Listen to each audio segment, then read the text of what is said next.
हरे कृष्णा। आज चर्चा करने का प्रयास करेंगे 9वें अध्याय का 23 नंबर श्लोक। क्या थीम है श्लोक का?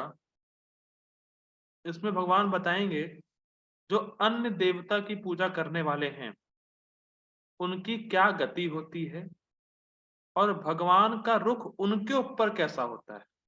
भाई भक्तों का तो क्या है, योग क्षेम वहां में है, मैं पर्सनली जाता हूँ उनकी सारी आवश्यकता पूरी करने के लिए, पर भगवान का रुख देवता के उपासक पे कैसा होता है ये श्लोक में हम लोग सीखेंगे आज। ठीक, देखिए पढ़ते हैं। ये अपि अन्य देवता भक्ता यजन्ते श्रद्धयान्वितः तेऽपि मामेव कौन्तेय यजन्ते अविधिपूर्वकम्। येऽपि अन्य देवता भक्ता यजन्ते श्रद्धयान्वितः तेऽपि मामेव कौन्तेय यजन्ते अविधिपूर्वकम्। देखिए श्रद्धा देखिए, ये अपि अन्य देवता भक्ता, शुद्ध भक्त तो वो तो हैं ही अलग, लेकिन जो भी अन्य देवता भक्ता, बड़ा सुंदर संस्कृत है, वो हिंदी की तरह है। जो भी अन्य देवता के भक्त हैं, यजन्ते श्रद्धयान्वितः, जो श्रद्धा से युक्त होकर उन देवताओं का यजन करते हैं, उनकी उपासना करते हैं। तेपी मामेव कौन्तेय, ते अपि, लेकिन फिर भी माम एवा, निश्चित ही मेरी ही पूजा करते हैं कौन्तेय। जो लोग अन्य देवता के भक्त हैं, अन्य देवता की पूजा करते हैं, तुम ये जानो कौन्तेय वे मेरी ही पूजा कर रहे हैं। ये कैसे? यजंती, पूजा कर रहे हैं, उपासना कर रहे हैं, अविधि पूर्वकम, वो अविधि पूर्वकम करते हैं, सही विधि से पूजा नहीं करते मेरी। जो अन्य देवता के उपासक हैं वो भगवान की ही पूजा कर रहे हैं, पर उनकी विधि रॉन्ग है, अविधि पूर्वकम। वैसे इसको समझ सकते हैं कि मान लीजिए किसी को मटर पनीर बनाना है, ठीक, और वो मटर पनीर बनाए पर उसकी रेसिपी ठीक ना हो, तो क्या वो अच्छी बनेगी? नहीं, अच्छी नहीं बनेगी। वो अच्छी नहीं बनेगी और लोग कहेंगे भी, अरे कैसे बनाया यार, इसकी रेसिपी तुम्हें पता भी है, इसको सही विधि से बनाओ तो अच्छी बनेगी। तो तुमने सही विधि से नहीं बनाया इसीलिए खराब बनी, सही विधि से बनाओ। तो ये लोग जो देवता के उपासक होते हैं, भगवान की उपासना तो कर रहे हैं लेकिन सही विधि से नहीं कर भगवान की उपासना रहे। अभी कैसे क्या है इसका सिस्टम ये देखेंगे हम लोग टीका में। ठीक, क्यों कहा जा रहा है।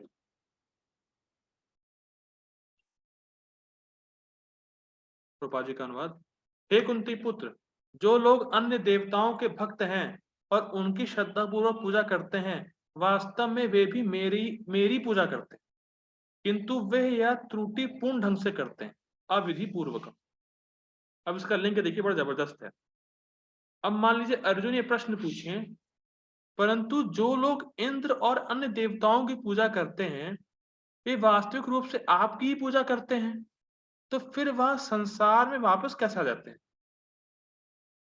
भगवान ने बताया था ना, एकत्वेना पृथक्त्वेना बहुधा विश्वतो मुखम, कि जो महात्मा नहीं है वो इन 3 प्रकार से मेरी उपासना करते हैं।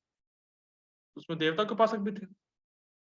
तो भाई अर्जुन का प्रश्न था, भाई देवता की पूजा कर रहे हैं तो देवता भी तो आपकी विभूति हैं, ये पढ़ चुके हैं हम लोग।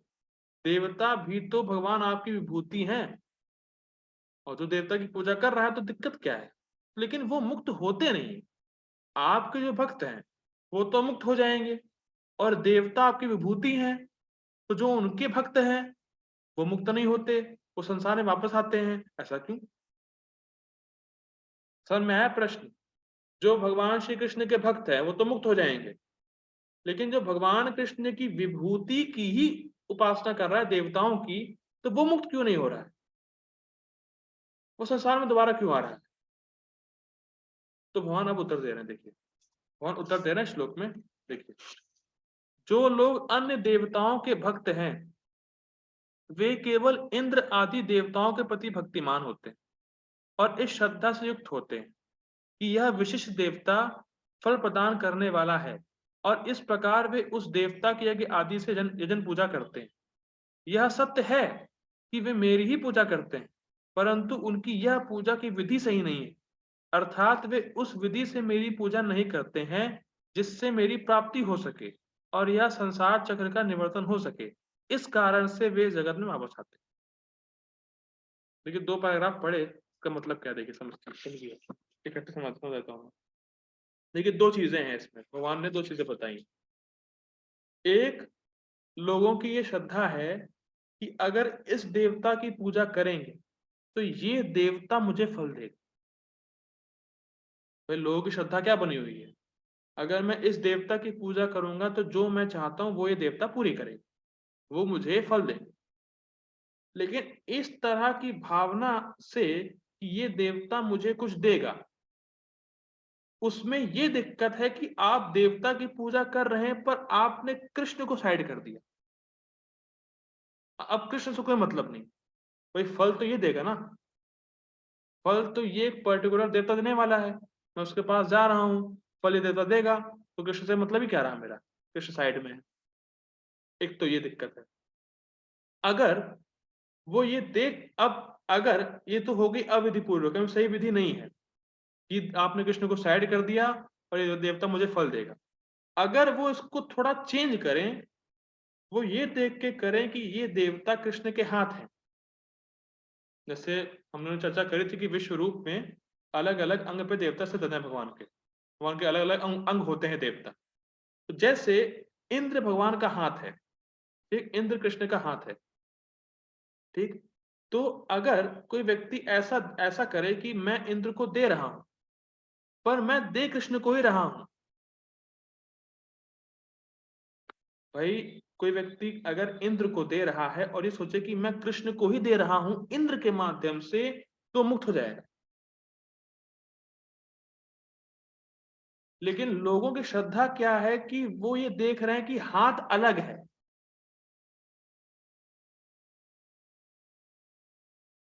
वो ये देख रहे हैं जो अविधि पूर्वकम, जो विधि उनकी सही नहीं है, वो उनकी विधि सही इसलिए नहीं है क्योंकि वो सोच रहे हैं कि इंद्र की सत्ता कृष्ण की सत्ता पर निर्भर नहीं करती। कृष्ण की सॉरी, इंद्र की एग्जिस्टेंस कृष्ण के एग्जिस्टेंस पे डिपेंड नहीं है। इस धारणा से वो इस जगत में आ जाते हैं वापस।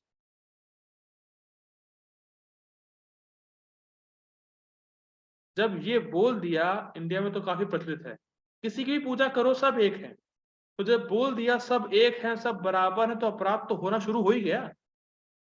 कोई जब आप बोल रहे हैं कि देवता की शक्ति कृष्ण की शक्ति बराबर है तो अपराध हो गया कृष्ण के प्रति। तो इसीलिए इस अपराध से वो इस जगत में आते रहते हैं कि सब एक है। उनकी श्रद्धा ये बनी है कि ये देवता कृष्ण से इंडिपेंडेंट है, इस धारणा से वो आते हैं वापस। अगर वो ऐसे देवता की पूजा करें कि इसकी सत्ता कृष्ण पे डिपेंड है और मैं इसको दे के रियल में दे कृष्ण को रहा हूं, तो मुक्त हो जाएगा। तो उनकी विधि गलत है, वो सोचते हैं देवता का एग्जिस्टेंस अलग है, कृष्ण पे डिपेंड नहीं है, तो फिर वो अविधि पूर्वकम, इस चक्कर में वो दोबारा वापस जगत में आते रहते हैं, मुक्त नहीं होते।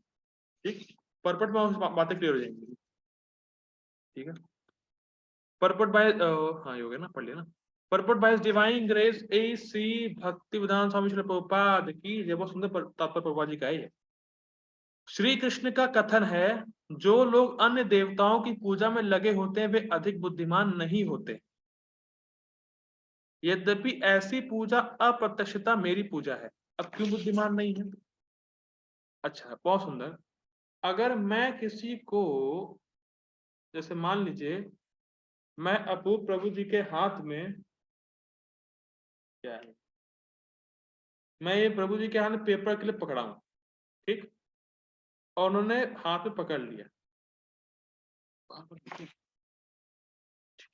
उन्होंने हाथ में पकड़ लिया, तो अब ये जो पेपर क्लिप है मैंने उस अपूर्व प्रभु जी को दिया है कि अपूर्व प्रभु जी के हाथ को दिया है?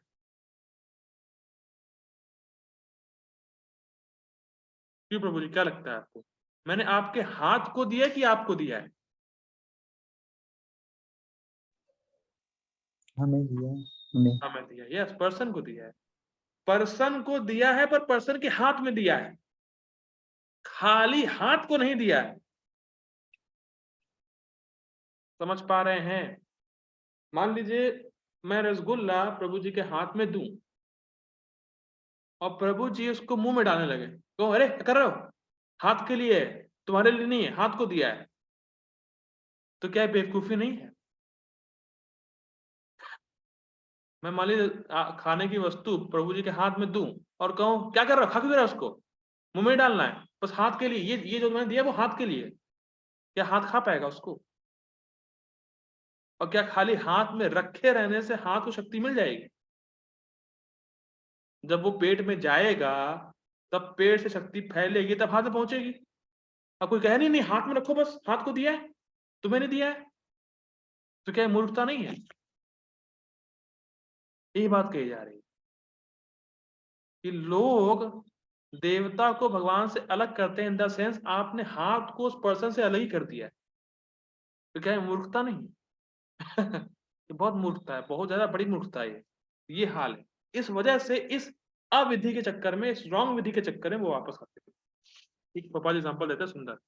उदाहरणार्थ, जब कोई मनुष्य वृक्ष की जड़ों में पानी न डालकर उसकी पत्तियों तथा टहनियों में डालता है, तो वह ऐसा इसलिए करता है क्योंकि उसे पर्याप्त ज्ञान नहीं होता, यह वह नियमों को ठीक से पालन नहीं करता।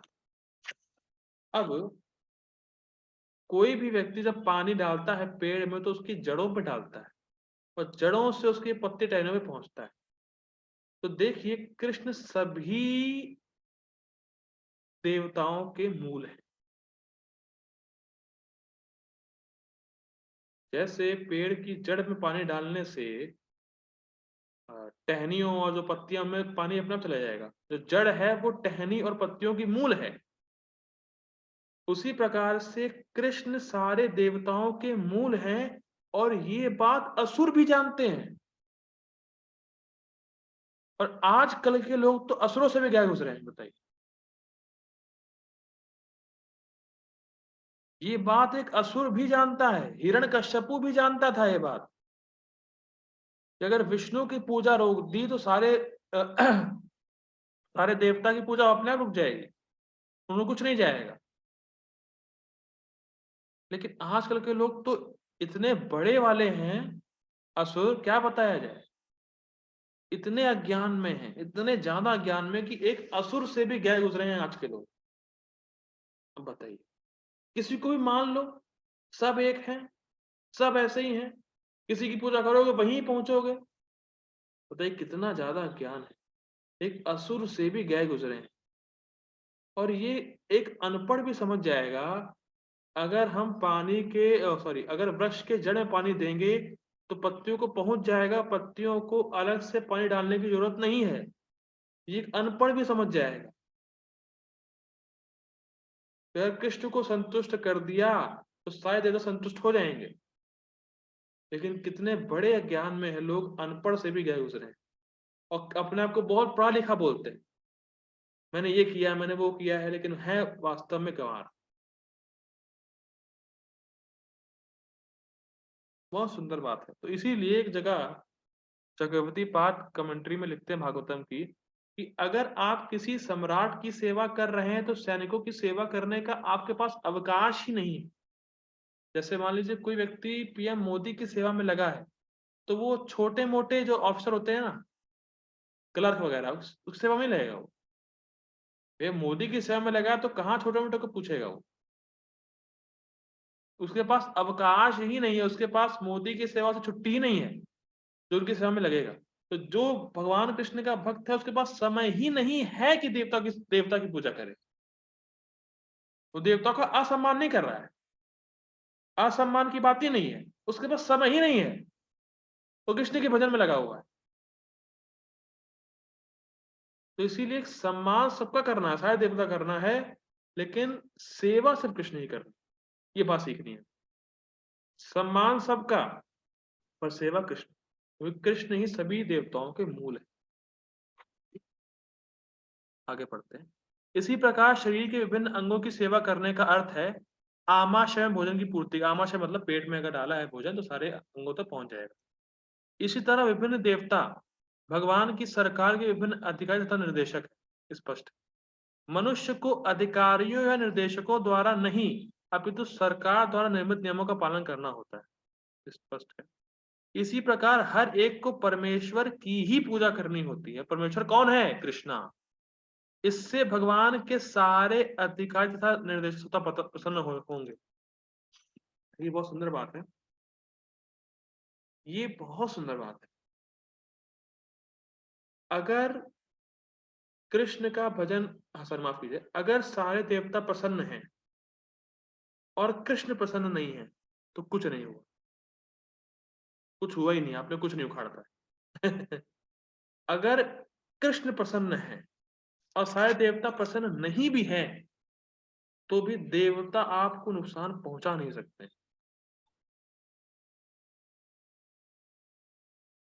ये सुंदर बात। इससे भगवान के सारे अधिकारी तथा निर्देशक प्रसन्न होंगे। जो पीएम मोदी के खास आदमी है उसको छोटे मोटे अफसर कुछ नहीं कर पाएंगे, और जो क्लर्क का दोस्त है उसको पीएम मोदी बहुत कुछ कर सकता है। हाँ, समझ में आ रही हो? तो जो सुप्रीम गवर्नमेंट का आदमी है उसको कोई क्या कर सकता है? तो जिससे कृष्ण प्रसन्न हो गए उसको कोई कुछ नहीं कर सकता है। वैसे ऐसा होता नहीं कि देवता नुकसान पहुंचाए उसको, ऐसा नहीं होता, लेकिन बस एक बात कही जा रही। तो कृष्ण जिससे प्रसन्न हो गए उससे देवता अपने आप प्रसन्न हो ही जाएंगे। इसमें एक बहुत सुंदर कथा आती है, मैंने पहले ही बताई है, अर्जुन की आती है महाभारत की। कि महाभारत का युद्ध होना था तो कृष्ण ने अर्जुन से कहा कि भाई स्वर्ग जाओ, वहां जाके कुछ अस्त्र लेके आओ, शस्त्र लेके आओ। तो अर्जुन एक जगह कहीं पहाड़ पर तपस्या कर रहे थे। तो शिव जी ने देखा काफी तपस्या कर रहे हैं। तो उसी समय जब वो तपस्या कर रहे थे अर्जुन, तो एक सुअर के रूप में असुर उन पर अटैक करने आया। तो अर्जुन ने देखा कि कोई अटैक करने आ रहा है, सुअर मतलब कोई असुर मुझ पे अटैक करने आ रहा है, तो उसने तुरंत ही बाण मारा। और उस समय शिव जी आए और शिव जी का भी बाण एक समय लगा। मतलब अर्जुन का बाण उस असुर पे और शिव जी का बाण असुर पे दोनों सेम मतलब एक ही समय लगा। तो फिर शिव जी ने कहा नहीं, मेरा हमने पहले बाण मारा है, ये शिकार मेरा है। अर्जुन ने कहा नहीं, पहले हमने बाण मारा है, शिकार मेरा है। तो बड़ा आपस में झगड़ा हुआ शिव जी का अर्जुन का। और शिव जी एक सामान्य मनुष्य के रूप में आए थे। मुझे याद नहीं है कौन सा वेश उन्होंने लिया था। एक शिकारी के साथ वेश, हाँ, शिकारी का रूप लेके शिव जी आए थे। उसके बाद हुआ क्या कि अब बहस हुई कि पहले मैंने मारा है पहले बाण, अर्जुन ने कहा पहले मेरा बाण लगा है। तो फिर उन दोनों के बीच में युद्ध हुआ। शिव जी में और अर्जुन में युद्ध हुआ, और अर्जुन जो भी बाण मारे तो शिव जी उसको एब्जॉर्ब कर लिया अपने शरीर में। तो अर्जुन को डाउट हुआ, अरे यार ये कौन है, मतलब बाण मार रहे हैं और उनको कुछ हो ही नहीं रहा है। तो फिर उन्होंने साइड में शिवलिंग, उनको उनको शक हुआ शायद शिव जी आए। तो अर्जुन ने साइड में शिवलिंग बनाई और वहां पे पुष्प फेंके। तो पुष्प जब शिवलिंग पर पड़े तो उस शिकारी के ऊपर से फूल आ गए। तो समझ गया अर्जुन कि ये तो शिव जी आए। तो शिव जी बड़े प्रसन्न हुए, अपना पशु पास जो शस्त्र था उनका, पशु क्या नाम था मुझे याद नहीं आ रहा। एक गीता में ही आता है, पशुपात शस्त्र नाम से, शायद पशुपात था, ऐसे कुछ था। तो वो शस्त्र जो है शिव जी ने अर्जुन को दिया। तो शिव जी प्रसन्न हुए। कृष्ण के भक्त हैं अर्जुन और शिव जी प्रसन्न हुए। और ऐसे हम देखते हैं कि जड़ भरत जो थे उनको कुछ लोग बलि चढ़ाने के लिए लेके चले गए थे। तो काली आई थी और काली ने जड़ भरत की रक्षा करी। तो जड़ भरत तो कृष्ण के भक्त है, फिर भी काली माता उनको बचा रही। तो हम देखते हैं कि जो भी कृष्ण का भक्त होता है उससे सारे देवता प्रसन्न होते ही। अप्रसन्न रहने की तो बात ही नहीं आती।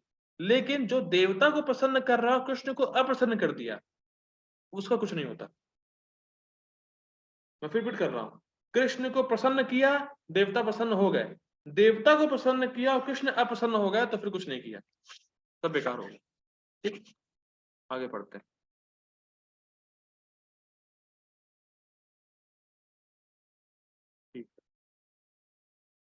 प्रसन्न होंगे। अधिकारी तथा निदेशक तो सरकार के प्रतिनिधि होते हैं, अतः उन्हें घूस देना अवैध है। मैं फिर इस लाइन को पढ़ता हूँ।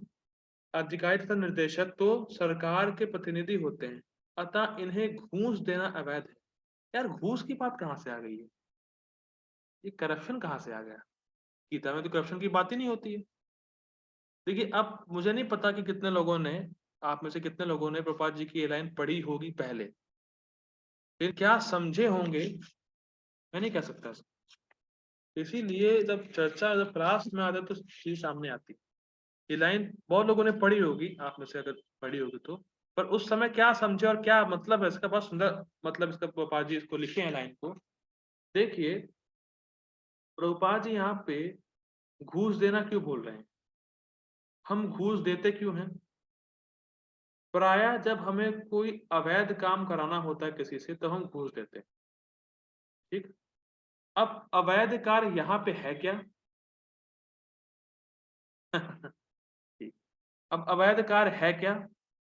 अवैध कार्य ये है कि हम भगवान, जीव जो है भगवान के शरणागत होना नहीं चाहता, उसको भोग करना और अपनी भोग इच्छा को पूरा करना चाहता है जीव, तो वो भोग इच्छा को देवता से पूर्ण कराता है। ये अवैध कार्य है।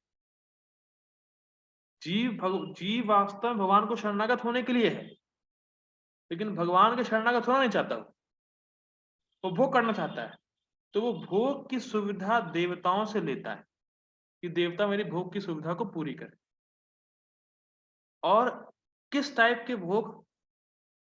जैसे मान लीजिए कोई व्यक्ति फॉर एग्जाम्पल के तौर पे हरे कृष्ण चैंटिंग कर रहा है, हरे कृष्ण महामंत्र का जप कर रहा है और चाहता है कि भगवान वो आदमी मर जाए, उसकी मृत्यु हो जाए, वो नरक में जाए, ऐसा हो वैसा हो, ऐसे ऐसे उसकी भोग की इच्छा है कि उस व्यक्ति का नुकसान हो जाए।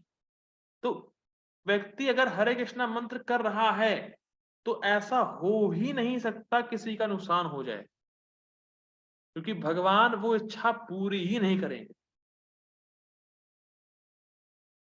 कृष्ण या विष्णु का भजन करने वाला अगर किसी का नुकसान चाहता भी है तो वो नुकसान पूरा होता ही नहीं है। हो सकता है वो चेंज हो जाए तो नुकसान चाह रहा है। मैं फिर रिपीट कर रहा हूं। मान लीजिए मुझे किसी को नुकसान पहुंचाने की चेष्टा है और मैं भजन कर रहा हूं कृष्ण का कि उसका बुरा हो जाए, भगवान उसका बुरा हो जाए, उसका बुरा हो जाए।